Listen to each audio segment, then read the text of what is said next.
All right. Well, Alan and I are here to discuss spying. We got a few spying articles. And the first one, I was pretty impressed. There's yet another company that tracks American citizens using commercial products by commercially purchased data, I should say. This one is called Anomaly 6. But the interesting thing about them is, of course, the power of the data is immense. They claim to get more than 200 million GPS data points per day from them and their business partners, from everybody's cell phone phoning home. And what they did to demonstrate it is they demonstrated how they could spy on the CIA and the NSA, which is in fact a good, scary demonstration. So they showed that all you have to do is track the cell phones, watch them going into the Langley headquarters. And since they know it can track every one of them individually and all the way back for years, everywhere they've been, they know everywhere all the CIA employees are going, and they can tell when ships are being launched by just watching the people leave the ship and then waiting for them to go back to the ship. They say you don't even need satellites anymore. You can totally tell when anybody's launching a ship by simply watching the cell phones of the staff. And this is all done by purchasing commercially available data. And supposedly the Fourth Amendment means that even though Google and Yahoo and all these companies know everything about everybody, the government's not allowed to know that, but that is in fact ignored in practice, as we've seen. Certainly since the Patriot Act, nobody seems to actually care. And their demonstrations are pretty scary and impressive. And I don't know what we can do about it anymore. I think the data is already out there, but certainly it does make you think that setting up a system with more privacy in it would be a good idea at some point. And for further cheerful information, head of a Chinese-run newspaper, a former head, claims that there is a high probability of war with the United States, which I think is expected primarily over Taiwan, because some American Congress people are going to Taiwan, including Nancy Pelosi. And Lindsey Graham apparently is going there. And the Chinese national government is very upset about Americans establishing direct political ties to Taiwan, which they claim is not a real country. It's very much analogous to Putin's claim that Ukraine is not a real country. And the People's Republic of China wants to invade Taiwan the same way, but they seem to have the sense not to try to do it right now, having watched what happened to Putin. But they do expect it to lead to war between the United States and China pretty soon.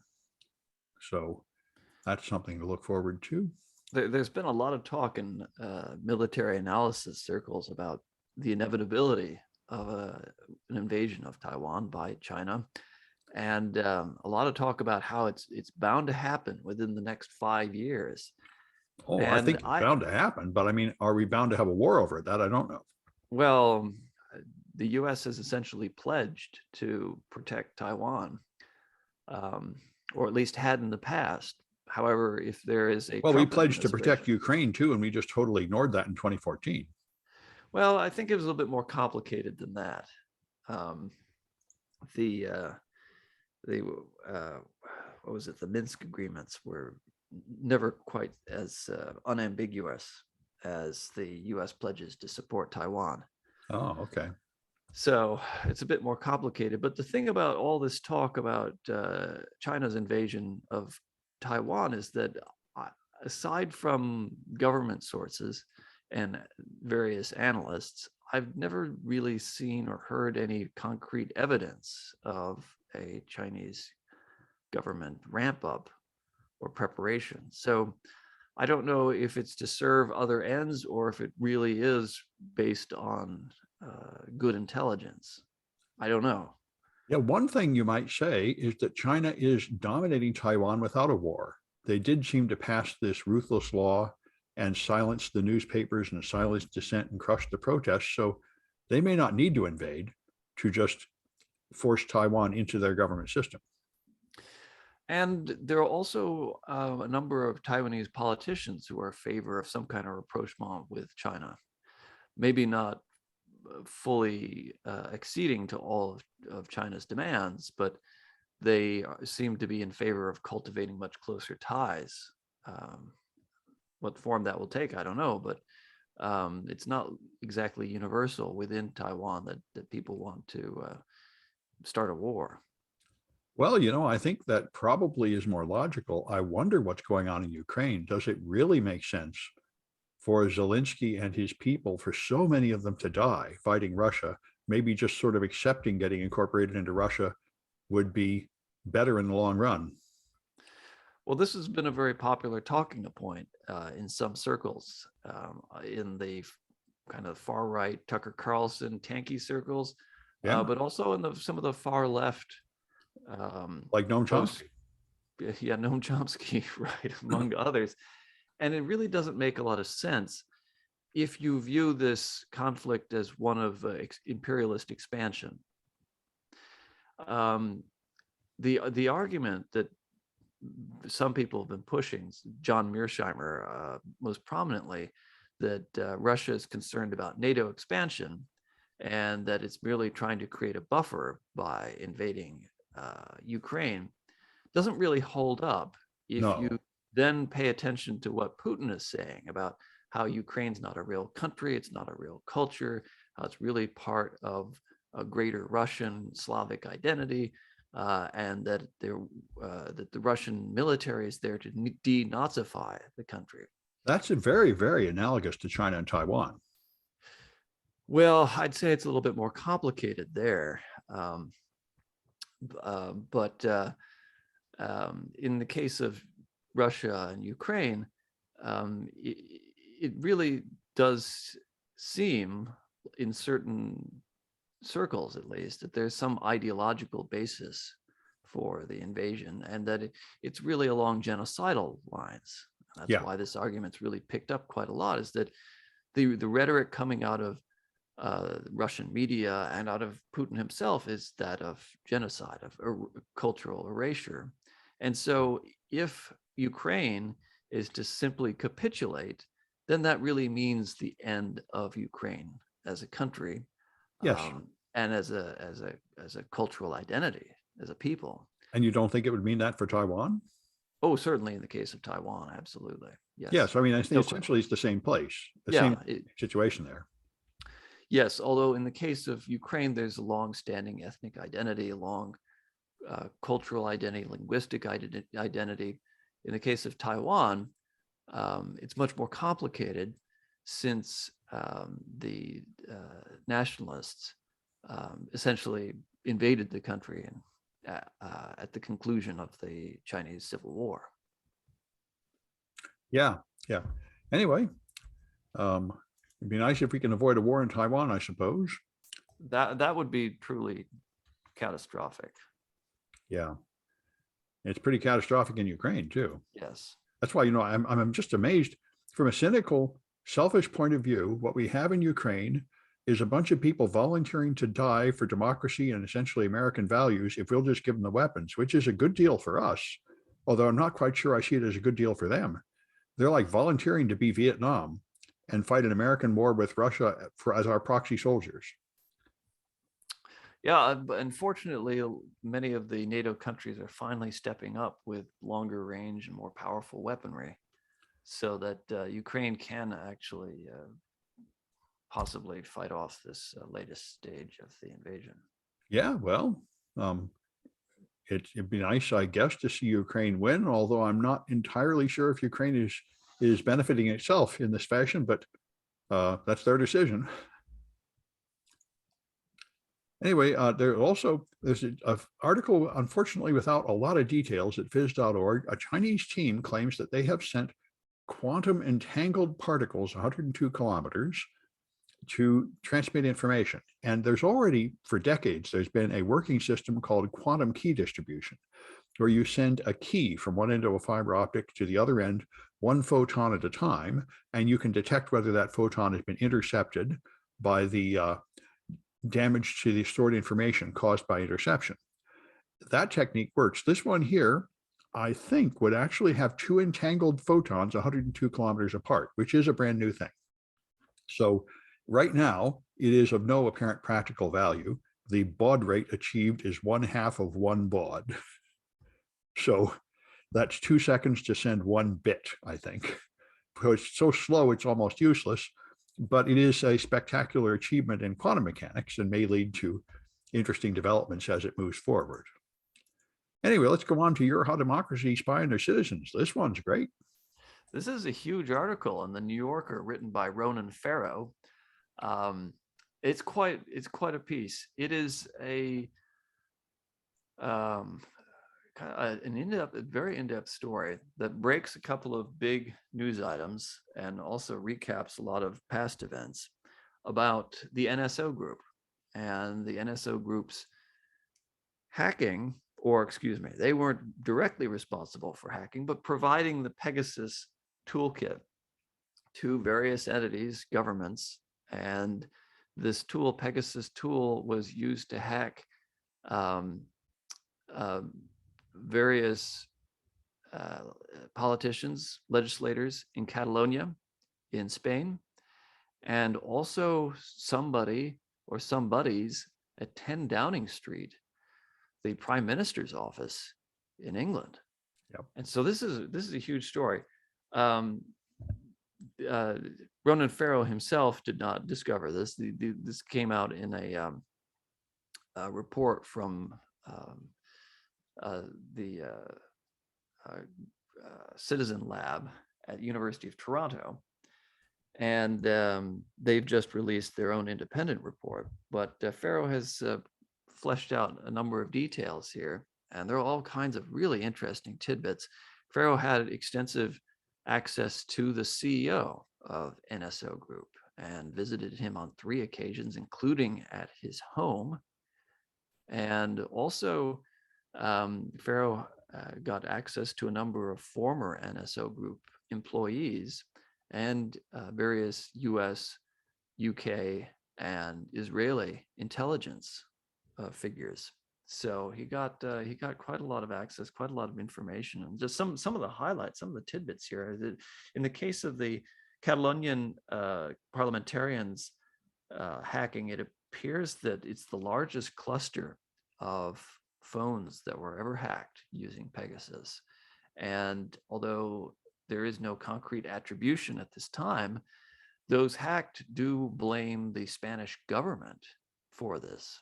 And this would be unprecedented because, as far as I know, we've never seen a government that's considered democratic and Western European turning the tool on its very own people and politicians in this fashion. Catalonia, of course, is in kind of a contentious relationship with the rest of Spain. There is an independence movement there, and a number of these Catalonian politicians are in favor of independence from Spain. But to be clear, they are not engaged in any kind of terrorism or illegal activity. They're just in favor of independence. And then in the case of the 10 Downing Street hack, it's believed that the UAE is behind that. And this would be huge because you're not supposed to, at least Pegasus and the NSO Group are not supposed to be allowing this kind of hacking to occur. They got busted earlier when American diplomats in Uganda were spied on using Pegasus. And now they've been busted using this tool in the UK. And although the NSO claims that they have no control over what their clients do with the software, some of the insiders, anonymous insiders interviewed by Farrow, claim the opposite and say that, in fact, the NSO Group is able to monitor what its customers are doing, at least to some extent. And so that would be a huge revelation if the NSO Group is tacitly allowing, in this case, UAE, to spy on somebody or people inside the British government at 10 Downing Street, which is a very, very high level breach. Very high level breach, which seems to have affected multiple devices there, although UK intelligence was never able to get to the bottom of it, at least according to this article. Well, I So think all NSO kinds. is going down anyway. I mean, NSO is now on the Yes. entity list. They've had it, I think. Yes, and so the NSO Group is in a lot of trouble right now, as the article details. They are in money trouble, among other things. And another interesting tidbit is that they're charging different prices to different governments. So a Western European government gets charged maybe tens of millions of dollars, whereas the UAE or Saudi Arabia is getting charged $250 million. So entirely different prices by an order of magnitude for exactly the same product. One could This say that is in line with the actual risk of selling to them. Yes, you could say that, but it also sets up certain perverse incentives that make it very hard for NSO Group to disengage from governments that are doing very, very shady things, like Saudi Arabia. And in fact, apparently there was something of an exodus of NSO Group employees after the Khashoggi murder by the Saudi government, because the NSO employees knew that Pegasus was used to gather intelligence on Khashoggi, and they did not feel comfortable with that at all. Well, it's essentially an arms dealer. Yeah, that's exactly what they've become. And apparently they get permission from the Israeli government on all these sales. Well, the Israeli government doesn't even pretend that morality matters to them. They're just trying to assure the survival of Israel. That's why they're on the side of Russia against Ukraine. I mean, Yeah, and one of the anonymous sources in this article says that the Israeli government in selling or approving the sale of Pegasus to different governments is really motivated, number one, by national interests, right. and two, by prestige. Yeah, And the morality prestige. doesn't really figure into it, Well, or ethics. prestige would seem to have something to do with this reputational damage. Yes. Now it's taking on some damage. But as the article also points out, or as the CEO of NSO Group points out, there are many other companies out there that are more than happy to take the place of NSO Group should it go out of business, Right. including some Israeli companies like Candiru, which was formed by ex-NSO Group employees. This is the problem with all arms control, Yes. or like gun laws in America. All you do is push people to the next shadier dealer. Yes, yes. And so there are companies in China, in Russia, headquartered in Singapore, all over the world that probably don't have even the minimal scruples that the NSO Group has. And the NSO Group has, apparently, they claim, to have rejected deals with a number of different governments and such. So So there's people even worse than the ones they did sell to.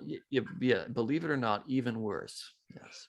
Well, and you know, if you want a moral conundrum, you can take Biden, right? Biden wants to hurt Russia, so he wants Saudi Arabia to pipe up productions, but the Prince of Saudi Arabia just screamed at the representative and said, "Get out of here! You guys treat me badly. I'm not going to do anything for you." And then he just hands $2 billion to Jared Kushner. So you know, the Trump policy of cozying up to Saudi Arabia could arguably be seen as putting you in a better position to deal with Russia.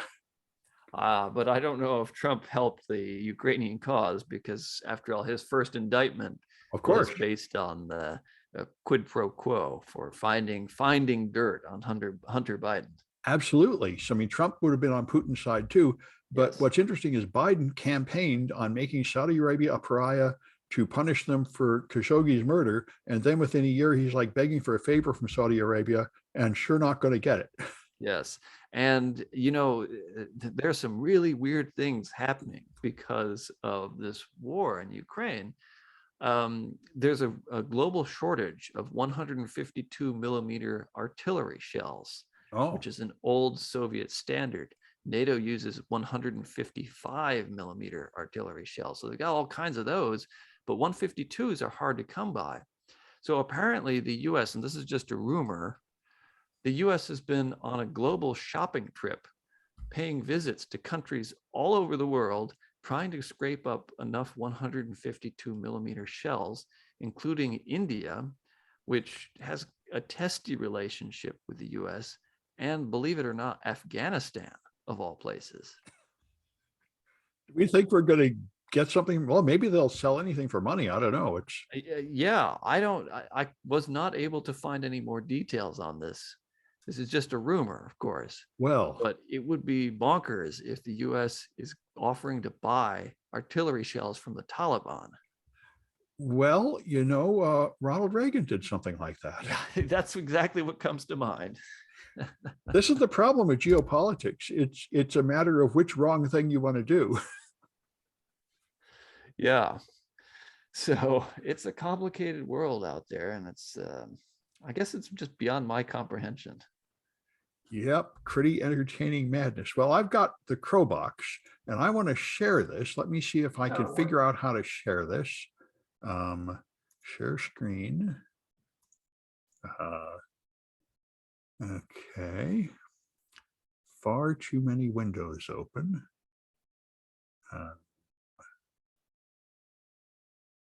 Let me try sharing a whole desktop. Aha, I have a plan. Okay. And now if I put this up here and put it in full screen, there, that might look good. Let's see how that is. Desktop 5. All right. You should be seeing a video called the Crow box. And this thing is very interesting. This guy found out that crows are very intelligent, and so are blue jays and other birds. And so he wants to do is train them to do something useful. So what he does is he makes this box, and he wants people to build this box to train crows to do something useful. So he has specifications of how you build this thing with like an Arduino or something. And it's first you just leave it open. It's a bird feeder. There's like nuts or something in there for birds to come eat. Then after they get used to doing that, you move to stage 2, where the thing is shut, but when they land on it, it runs open. It makes a noise, and you have to get them used to like not worrying about that noise and understanding that they have to land on it to open the box. Then stage 3, it puts up some quarters, and they have to pick up the quarter and put it in the slot to get the food. There. And when that happens, they get the food. So they'll learn that you have to do that. And stage 4, which very few of them have made it to so far, is where you no longer put quarters there. And what you're hoping to train them to do is to go fly around and find shiny objects and donate them. And so find quarters that are lying around outside. And some real people have got them to find like, crushed tin cans and dump them in.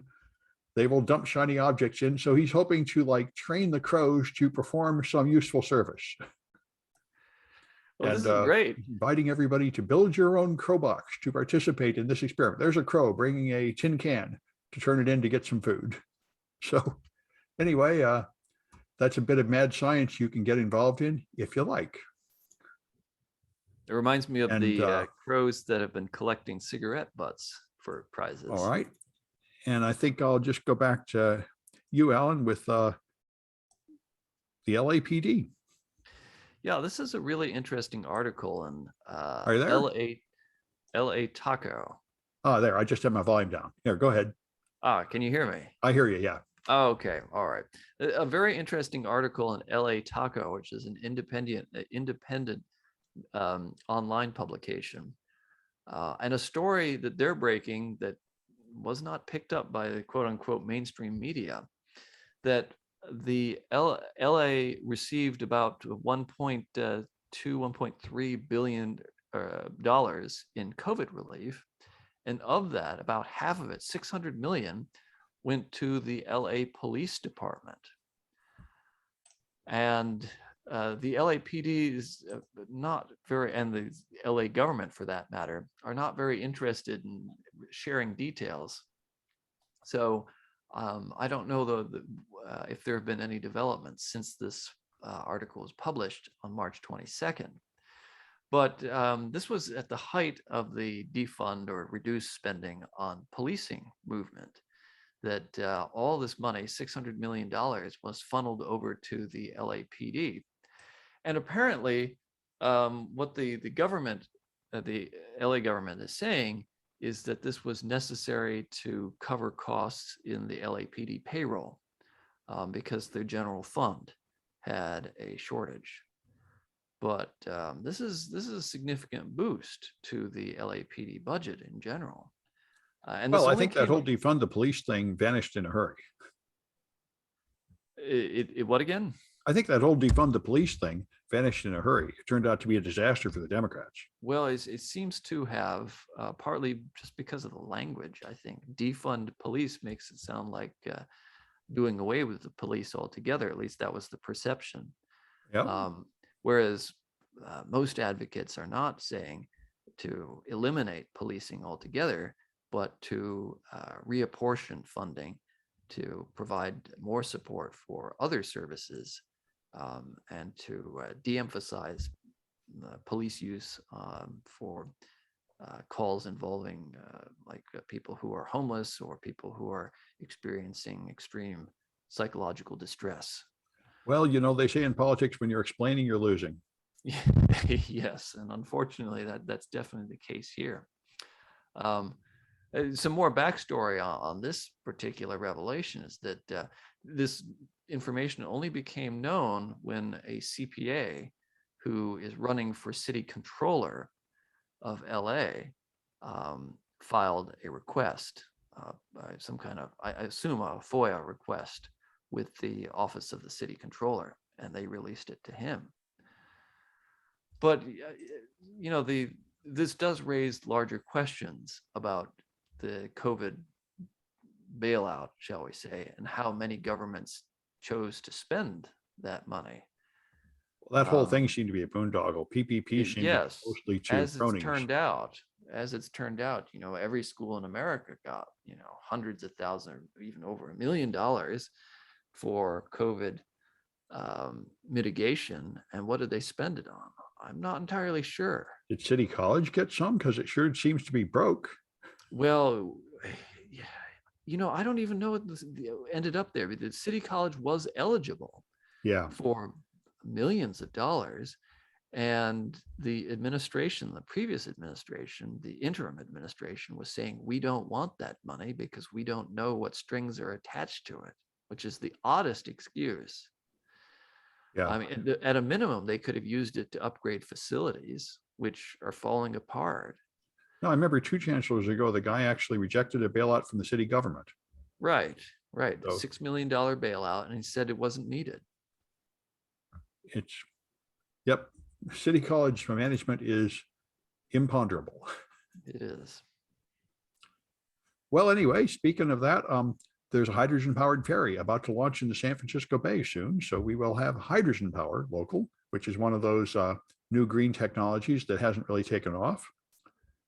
And there's someone that has a demonstration and vulnerable application of the Java Web Token null signature vulnerability. These vulnerabilities have been around for a while. There's a new one this year. And I've seen this taken seriously by at least one of my corporate clients, wanting to make sure they don't have this one. Many people use these Java Web Tokens for authentication, but it has a field in the structured data it passes up, which is which encryption algorithm you're using and which authentication algorithm you're using. And you can choose none, in which case there is no authentication and it ignores it. And apparently there are products out there that will accept that. So that's not good. And I guess I'll go back to you with, the trucks in Texas.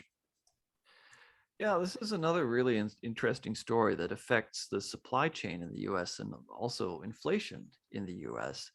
If you're finding that a lot of produce is missing from grocery store shelves, depending on where you are, there's a possible explanation in the actions of Governor Abbott of Texas.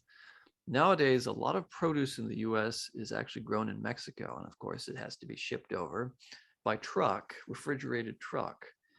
And those trucks aren't getting through the border very quickly. In fact, they're being held up because at Governor Abbott's instructions, every single last truck crossing the border from Mexico to Texas is being inspected, supposedly for immigrants that are stashed away. I think he stopped a couple of days ago. Yes. Yeah, Okay.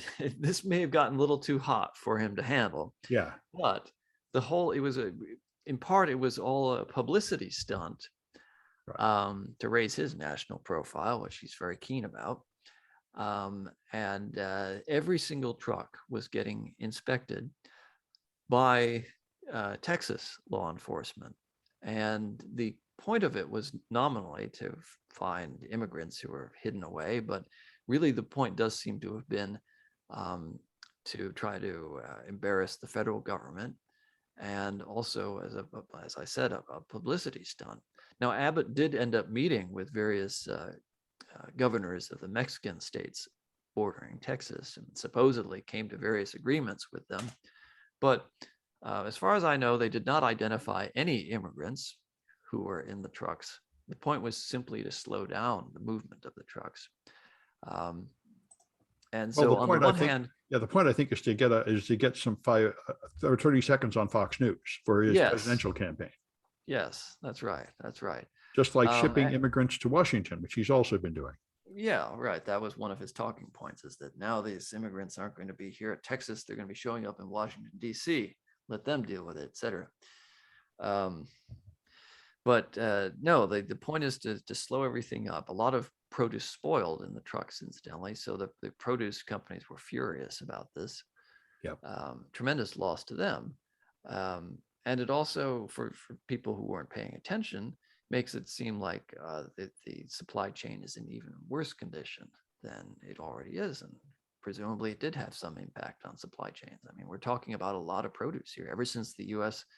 started shifting its produce agricultural model in the 1960s, more and more growing has been taking place in Mexico and being shipped over here. So, you know, it's very consequential to the food security of the U.S.